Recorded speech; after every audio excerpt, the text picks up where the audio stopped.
ಬಂಧುಗಳೇ ನಮಸ್ಕಾರ, ನಾನು ವೀರನಗೌಡ. ಸ್ನೇಹಿತರೆ, ಇಂದು ಚಿತ್ರದುರ್ಗದಲ್ಲಿ ರಮಾ ನಾಗರಾಜ್ ಅವರು ಒಂದು ಪ್ರೆಸ್ ಮೀಟ್ ಅನ್ನ ಕರೆಯಲಾಗಿದೆ.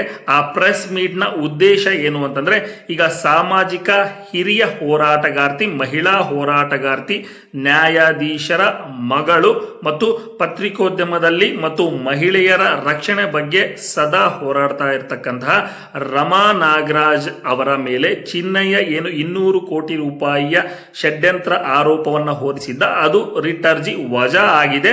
ಆದರೆ ಆ ಮೊದಲು ಆರೋಪ ಏನು ಹೊರಿಸಿದ್ರು ಆ ಆರೋಪಕ್ಕೆ ಇದೇ ಕಾರಣವಾಗಿಯೇ ನನ್ನನ್ನ ಗುರಿ ಮಾಡಲಾಗಿದೆ, ಆರೋಪವನ್ನು ಹೊರಿಸಲಾಗಿದೆ ಎನ್ನುವಂತಹ ಕಾರಣವನ್ನ ವಿವರಿಸಿದ್ದಾರೆ. ಆ ವಿಡಿಯೋವನ್ನ ತಾವು ಒಮ್ಮೆ ನೋಡ್ಕೊಂಡು ಬನ್ನಿ. ಅದರ ಜೊತೆಗೆ ಸೌಜನ್ಯ ಹೋರಾಟಗಾರರಾಗಿರ್ತಕ್ಕಂತಹ ಗಿರೀಶ್ ಮಟ್ಟಣ್ಣನವರಾಗಿರಬಹುದು ಮತ್ತು ಯೂಟ್ಯೂಬರ್ ಅಭಿಷೇಕ್ ಅವರು, ಜ್ವಾಲಾಮುಖಿ ನ್ಯೂಸ್ ಮಲ್ಲಿಕಾರ್ಜುನ ಅವರು ಮತ್ತು ವೀರೇಶ್ ಅಂತೇಳಿ ದುರ್ಗದವರು ಮತ್ತು ರಫೀಕ್ ಅವರು, ಇವರೆಲ್ಲರೂ ಕೂಡ ಆ ಪ್ರೆಸ್ ಮೀಟ್ ನಲ್ಲಿ ಭಾಗಿಯಾಗಿದ್ರು ಎನ್ನುವಂತಹದ್ದು. ಈ ವಿಡಿಯೋವನ್ನ ತಾವು ಒಮ್ಮೆ ನೋಡ್ಕೊಂಡು ಬನ್ನಿ. ನಮ್ಮ ಹಿರಿಯ ಪತ್ರಕರ್ತರು, ಚಿಂತಕರು, ಸಮಾಜ ಸುಧಾರಕರು ಮತ್ತೆ ಎಲ್ಲಕ್ಕಿಂತ ಹೆಚ್ಚಾಗಿ ದೊಡ್ಡ ಸಾಹಿತಿನೂ ಹೌದು. ಟೈಮ್ಸ್ ಆಫ್ ಇಂಡಿಯಾ ವರದಿಗಾರರಾಗಿದ್ರು. ಅವರು ನಮ್ಮ ಸೌಜನ್ಯ ಹೋರಾಟಕ್ಕೆ ಪ್ರತಿ ಹಂತದಲ್ಲೂ ನನಗೆ ಮಾರ್ಗದರ್ಶಕರಾಗಿ ನನಗೆ ಬೆಂಬಲ ಕೊಟ್ಕೊಂಡು ನಮ್ಮ ಜೊತೆ ಎಲ್ಲವನ್ನು ಸ್ಟ್ರೈಕಿಗೆ ಭಾಗವಹಿಸಿಕೊಂಡು ನಮ್ಮ ಜೊತೆ ಇದ್ದಂಥ ಉಜ್ಜನಪ್ಪ ಸರು 2 ತಿಂಗಳ ಹಿಂದೆ ವಿಧಿವಶರಾದರು. ಅವರ ಆತ್ಮಕ್ಕೆ ಶಾಂತಿ ಸಿಗಲಿ ಅಂತ ಹೇಳ್ತಾ ಇವತ್ತಿನ ಸಭೆನ ಮುಂದುವರಿಸ್ತೀನಿ. ಸೌಜನ್ಯ ಹೋರಾಟಗಾರರಾದಂಥ ನಮ್ಮ ಎಲ್ಲ ಹೋರಾಟಕ್ಕೆ ಮುಂಚೂಣಿಯಲ್ಲಿರುವಂಥ ನಮ್ಮ ಹಿರಿಯರಾದಂಥ ನಮ್ಮ ಮಹೇಶಣ್ಣ ಅವ್ರಿಗೆ ನಾನು ಈ ಮೂಲಕ ಅವರ ಅನುಪಸ್ಥಿತಿಯಲ್ಲಿ ಅವ್ರಿಗೆ ನಮಸ್ಕರಿಸುತ್ತಾ, ಮತ್ತೆ ಈ ಒಂದು ಹೋರಾಟದಲ್ಲಿ ತಮ್ಮನ್ನೇ ತಾವು ತೊಡಗಿಸ್ಕೊಂಡು ಹೋರಾಟಕ್ಕೆ ಕಾನೂನುಬದ್ಧವಾಗಿ ಯಾವ ರೀತಿ ತಗೊಂಡು ಹೋಗ್ಬೇಕು ಅನ್ನೋ ರೀತಿಯಲ್ಲಿ ತಮ್ಮನ್ನೇ ತಾವು ಸಮರ್ಪಿಸಿಕೊಳ್ಳುವಂಥ ಗಿರೀಶ್ ಮಟ್ಟಣ್ಣವರ್ ಸರ್ ಇದ್ದಾರೆ, ಅವ್ರಿಗೆ ಸ್ವಾಗತ ಬಯಸ್ತೇನೆ. ಮತ್ತೆ ಹಾಗೆ ನಮ್ಮ ಮೈಸೂರಿನಿಂದ ಬಂದಂಥ ಪ್ರಕಾಶ್ ಸರ್ ಅವ್ರಿಗೆ, ಮತ್ತು ಯೂಟ್ಯೂಬರ್ ಆದಂಥ ನಮ್ಮ ಅಭಿಷೇಕ್ ಸರ್ ತಮಗೂ, ಮತ್ತು ನಮ್ಮ ಇನ್ನೊಬ್ಬರು ಸರ್ ಬಂದಿದ್ದಾರೆ ತನುಷ್ ಅವ್ರಿಗೆ, ಮತ್ತು ವೀರೇಶು ತಿಪ್ಪೇಸ್ವಾಮಿ ಅವರು, ಮತ್ತು ನಮ್ಮ ತಮ್ಮ ಹೆಸರು ಸರ್ ನನ್ನ ಮಲ್ಲೇಶ್ ಅವ್ರಿಗೆ, ಎಲ್ಲರಿಗೂ ನಾನು ನಮ್ಮ ಚಿತ್ರದುರ್ಗ ಜನತೆ ಪರವಾಗಿ ನಿಮಗೆ ಸ್ವಾಗತ ಬಯಸ್ತೇನೆ. ಹಾಗೇನೆ ನಮ್ಮ ಪತ್ರಿಕೋದ್ಯಮ ಮಿತ್ರರು ಮತ್ತು ಪತ್ರಿಕೆಯ ಎಲ್ಲ ಒಂದು ವರದಿಗಾರರಿಗೆ ನಾನು ನಮಸ್ಕರಿಸುತ್ತಾ, ಇವತ್ತು ನಾನು ಮೀಟಿಂಗ್ ಕರೆದಿರೋ ಉದ್ದೇಶ, ಪ್ರೆಸ್ ಮೀಟ್ ಕರೆದಿರೋ ಉದ್ದೇಶ, ನನ್ನ ಮೇಲೆ ಚಿನ್ನಯ್ಯ ಅನ್ನೋ ವ್ಯಕ್ತಿ ಸೌಜನ್ಯ ಕೇಸಲ್ಲಿ ಆತ ತಾನೇ ಬಂದು ಸರೆಂಡರ್ ಆಗಿ ಆರೋಪಿ ಅಂತ ಹೇಳ್ಕೊಂಡು ನಾನು ಕಣ್ಣಾರೆ ಕಂಡಿದ್ದೀನಿ ಅಂತ ಹೇಳಿ ಪೊಲೀಸ್ ಇಲಾಖೆಗೆ ತನ್ನನ್ನೇ ತಾನು SITಯಲ್ಲಿ ಸರೆಂಡರ್ ಆದಂಥ ವ್ಯಕ್ತಿ ನನ್ನ ಮೇಲೆ ಆರೋಪ ಮಾಡಿ 200 ಕೋಟಿ ಹಗರಣ ನಾನು ಫಂಡಿಂಗ್ ಮಾಡಿದ್ದೀನಿ ಅಂತ ಹೇಳಿ, ಅದು ಯಾರು 5 ಜನರ ಮೇಲೆ ಆರೋಪ ಮಾಡಿದ್ದು. ಮೊದಲನೇದಾಗಿ ಮಹೇಶಣ್ಣ, ಗಿರೀಶ್ ಮಟ್ಟಣ್ಣನವರ್, ಮತ್ತೆ ಜಯಂತ್ ಟಿ ಹಾಗೂ ವಿಠಲ್ ಗೌಡ, ನನ್ನ ಪ್ರಕಾಶ್ ರೈ, ರಮಾ ನಾಗರಾಜ್. ನಾನು ಇಲ್ಲಿ ಧರ್ಮಸ್ಥಳದ ಒಂದು ಸಂಘದ ಒಂದು ಕೆಲಸಕ್ಕೆ ನಾನು ಮಾಡಿದ ಕೆಲಸಕ್ಕೆ ಇವ್ರು ಎಲ್ಲ ಬಿಟ್ಟು ಎಲ್ಲ 5 ಜನರನ್ನ ಟಾರ್ಗೆಟ್ ಮಾಡಿಕೊಂಡು ಏನೂ ಇಲ್ಲ, ಸುಖ ಸುಮ್ಮನೆ ಅವರು ತಮ್ಮ ಒಂದು ಬೆಳೆಕಾಳು ಬೇಯಿಸ್ಕೊಳ್ಳಿಕ್ಕೆ ಯಾರ್ಯಾರು ಹೋರಾಟಗಾರರಿದ್ದಾರೆ ಎಲ್ಲರ ಮೇಲೆ ಒಂದು ಅಲಿಗೇಷನ್ ಮಾಡೋದು, ಇದು ಮಾಡಕೊಂಡು ಬಂದ್ರು. ಅದೇ ರೀತಿ 5 ಜನರ ಮೇಲೆ ಅಲಿಗೇಷನ್ ಮಾಡಿ ನಾನು ನನ್ನ ಒಂದು ಅಕೌಂಟಿಂದ ಏನು ಅವರ ಹೆಂಡತಿ ಅಕೌಂಟಿಗೆ ದುಡ್ಡು ಹಾಕಿದ್ದೀನಿ ಅಂತ ಹೇಳಿ ಆರೋಪ ಮಾಡಿದ್ರು. ಅದು ಮಾಧ್ಯಮದಲ್ಲೆಲ್ಲ ಬಂತು. ಅದು ನಮಗೆ ಖೇದ ಆಯಿತು. ಯಾಕಂದ್ರೆ 200 ಕೋಟಿಗೆ ಎಷ್ಟು ಸೊನ್ನೆ ಅಂತ ಗೊತ್ತಿಲ್ಲದವಳು ನಾನು ಹೋರಾಟ ಅಷ್ಟೇ ಹೊರತು ಕಾನೂನುಬದ್ಧವಾಗಿ ಇಲಾಖೆ ಜೊತೆ ನಾನು ಇಷ್ಟು ವರ್ಷ ಕೆಲಸ ಮಾಡ್ಕೊಂಡು ಬಂದಿದ್ದೀನಿ. ಚಿತ್ರದುರ್ಗದಲ್ಲೆಲ್ಲ ಈ ರಾಜ್ಯ ಮಟ್ಟದಲ್ಲಿ, ಅಂತಾರಾಜ್ಯ ಮಟ್ಟದಲ್ಲೂ ನಾನು ನನ್ನ ಒಂದು ಕೆಲಸ ನಿರ್ವಹಿಸಿದ್ದೇನೆ. ಅದು ನಾನು ಹೆಮ್ಮೆಯಿಂದ ಹೇಳ್ತೇನೆ. ಆದರೆ ಎಲ್ಲೇ ಆದ್ರೂ ನಾವು ಇಂಥಕ್ಕೆ ಧರ್ಮಸ್ಥಳಕ್ಕೆ ಅಪಪ್ರಚಾರ ಬರುತ್ತೆ ಅಂದ್ರೆ, ಧರ್ಮಸ್ಥಳ ಅದು ಊರು ಸ್ವಾಮಿ, ಅದು ಧರ್ಮಸ್ಥಳ ಕ್ಷೇತ್ರದ ಬಗ್ಗೆ ಯಾರು ಮಾತಾಡೋ ಹಕ್ಕಿಲ್ಲ, ಅವ್ರಿಗೂ ಇಲ್ಲ, ನನಗೂ ಇಲ್ಲ, ಮತ್ತೊಬ್ರಿಗೂ ಇಲ್ಲ. ನಾವು ಅದ್ರ ಬಗ್ಗೆ ನಾವು ಯಾರು ಮಾತಾಡ್ತಾ ಇಲ್ಲ. ಅದನ್ನ ಎಲ್ಲರೂ ಅರ್ಥ ಮಾಡ್ಕೊಳ್ಬೇಕು. ಅದು ನಾವು ಧರ್ಮಸ್ಥಳ, ಅದು ನೇಮ್ ಆಫ್ ದ ಪ್ಲೇಸ್ ಅಷ್ಟೇ. ಆ ನೇಮ್ ಆಫ್ ದ ಪ್ಲೇಸ್ ನಾನು ಚಿತ್ರದುರ್ಗ ಅಂತೆ ನಾನು ಬೇರೆ ಊರು ಅನ್ನಕ್ಕಾಗತ್ತಾ? ಇಲ್ಲ. ಸೊ ಹಾಗೆ ನಾವು ಧರ್ಮಸ್ಥಳನ ಅದು ಒಂದು ಊರು ಅಷ್ಟೇ, ಅದು ಬಿಟ್ಟು ಬೇರೆ ಏನಿಲ್ಲ. ಅದನ್ನ ಇವರು ವೈಭೀಕರಿಸಿ ಅದನ್ನ ಕ್ಷೇತ್ರಕ್ಕೆ ಅಗೌರವ ತೋರ್ತಾರೆ ಅಂತ ಹೇಳಿ ಅದಕ್ಕೆ ನಾನು ಫಂಡಿಂಗ್ ಕೊಡ್ತಿದ್ದೀನಿ 200 ಕೋಟಿ ಅಂತ ಹೇಳ್ತಾರೆ. ನನಗೆ ಸ್ವಾಮಿ ನನಗೆ 200 ಕೋಟಿ ಅಲ್ಲ, ಕೋಟಿಗೆ ಎಷ್ಟು ಸೊನ್ನೆ ಅನ್ನೋದೇ ಗೊತ್ತಿಲ್ಲ. ಅಂಥದ್ರಲ್ಲಿ ನನ್ನ ATM ಕಾರ್ಡಿಂದ ದುಡ್ಡು ಹೋಗಿದೆ ಅಂತ ಹೇಳಿ ಅವ್ರ ಹೆಂಡತಿಗೆ ನಾನು ಹಾಕಿದ್ದೀನಿ ಅಂತ ಚಿನ್ನಯ್ಯ ಆರೋಪ ಮಾಡ್ತಾರೆ. ಆರೋಪ ಮಾಡೋದಿರ್ಲಿ, ನಾನು ಕೋರ್ಟಲ್ಲಿ ಅದನ್ನ ಸಾಬೀತುಪಡಿಸ್ತೀನಿ ಅಂತ ಹೇಳಿದವರು. ನಾನು ಅವರು ಇದಕ್ಕೆ ನಾನು ನಿಮಗೆ ಪ್ರತಿಕ್ರಿಯೆ ಕೊಟ್ಟಿದ್ದೆ. ಯಾಕಂದ್ರೆ ಇದು ಸುಳ್ಳು ಆರೋಪ. ನಾನೇನು ಮಾಡಿಲ್ಲ, ನಾನು ಯಾರಿಗೂ ಹೆದರೋ ಅವಶ್ಯಕತೆ ಇಲ್ಲ.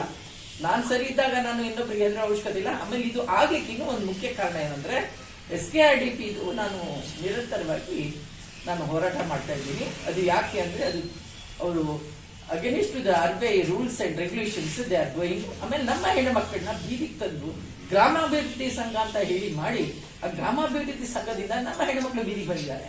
ಇಲ್ಲಿ ಬಿಟ್ಬಿಡಿ, ಸಿಟಿಲಲ್ಲ, ಹಳ್ಳಿಗಳಲ್ಲಿ ರಿಮೋಟ್ ಏರಿಯಾದಲ್ಲಿ ಇಷ್ಟು ಮಾನ ಇಚ್ಛೆ ಮಾತಾಡಿ ಅವ್ರಿಗೆ ತೇಜೋವಧೆ ಮಾಡಿ ಅವ್ರಿಗೆ ಅಗೌರವವಾಗಿ ನಡ್ಕೊಳ್ಳುವಂತ ಈ SKRDP ಆಫೀಸರ್ಸ್ ಏನಂತ ತಾವು ಮಾಡ್ಕೊಂಡಿದ್ದಾರೆ ಅವ್ರುಗಳು ಮಾಡಿ ನಮ್ಮ ಹೆಣ್ಮಕ್ಳು ಇವತ್ತು ಬೀದಿಗೆ ಬಂದು they are going for the ಪ್ರಾಸ್ಟಿಟ್ಯೂಷನ್ಗೆ ಹೋಗ್ತಿದ್ದಾರೆ.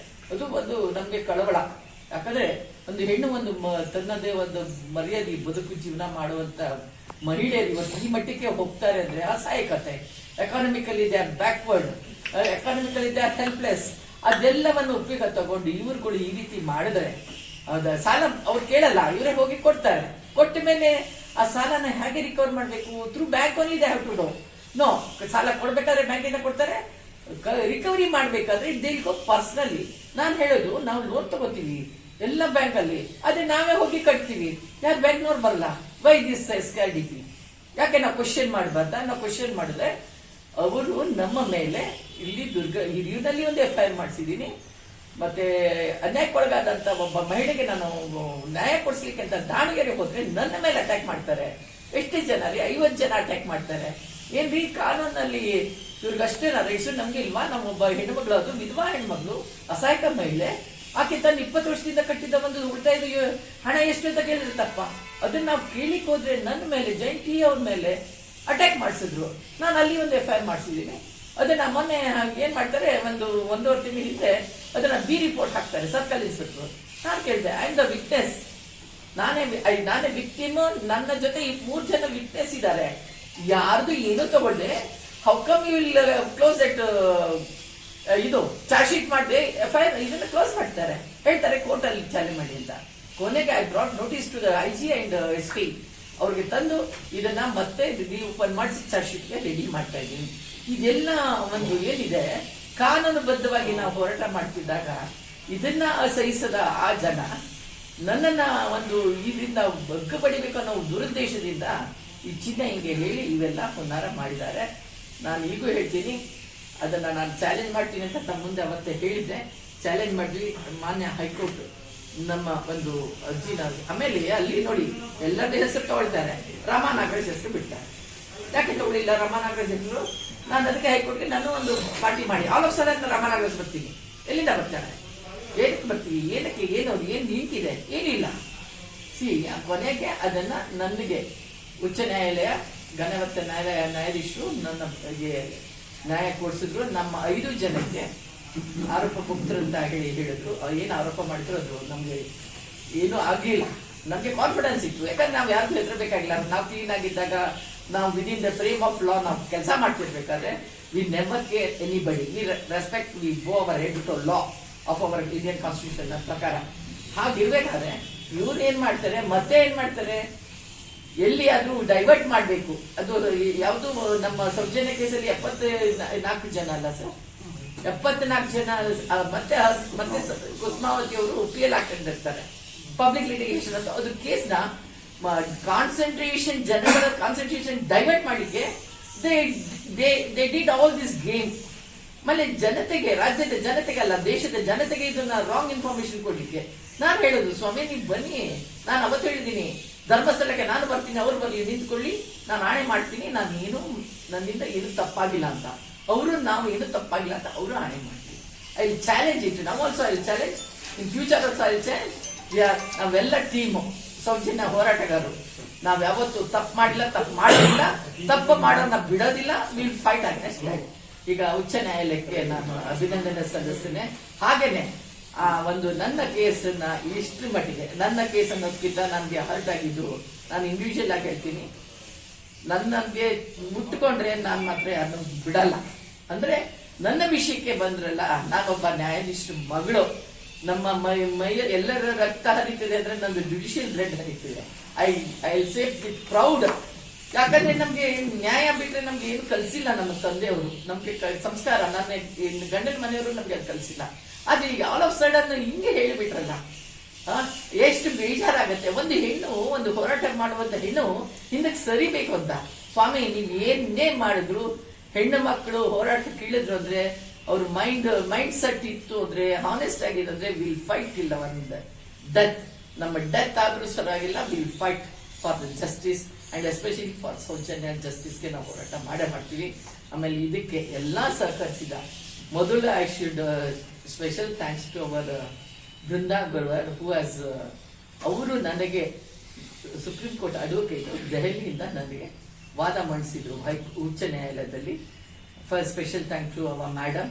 ಅಂಡ್ ಎಲ್ಲಕ್ಕಿಂತ ಹೆಚ್ಚಾಗಿ ನಮ್ಮ Dhananjay sir, sir is also supreme court advocate. And our team, ನಮ್ಮ Ananya Gowda and all other advocates, ಆಮೇಲೆ ನಮ್ಮ Balan sir, every one they stood with us. ಜಯ ಗಳಿಸ್ಲಿಕ್ಕೆ ಅವರೇ ಒಂದು ನಮಗೆ ಕಾರಣ. ಯಾಕಂದ್ರೆ ನಾವು ನೀಟಾಗಿದ್ದೀವಿ ಅಂದ್ರೆ ಎಲ್ಲರಿಗೂ ಹೆಮ್ಮೆ ಆಗುತ್ತೆ ಬೆಂಬಲ ಕೊಡ್ಲಿಕ್ಕೆ. ನಾವು ತಪ್ಪು ಮಾಡಿದ್ರೆ ನಾವು ಸಹಿತ ಯಾರಿಗೂ ಬೆಂಬಲ ಕೊಡಲ್ಲ. ಇದು ಜನತೆಗೆ ಗೊತ್ತಾಗಿ ಅಂತ ಇವತ್ತು ನಾನು ಪ್ರೆಸ್ ಮೀಟ್ ಕರೆದಿದ್ದೀನಿ. ದಯವಿಟ್ಟು ಇದನ್ನ ಯಥಾವತ್ತಾಗಿ ನಾನು ಏನ್ ಹೇಳ್ತೀನಿ ಅದನ್ನೇ ನೀವು ಟೆಲಿಕಾಸ್ಟ್ ಮಾಡ್ತೀರಿ ಅಂತ ನಾನು ಭಾವಿಸ್ತೀನಿ. ನಿಮ್ಮೆಲ್ಲರಿಗೂ ಒಳ್ಳೆಯದ.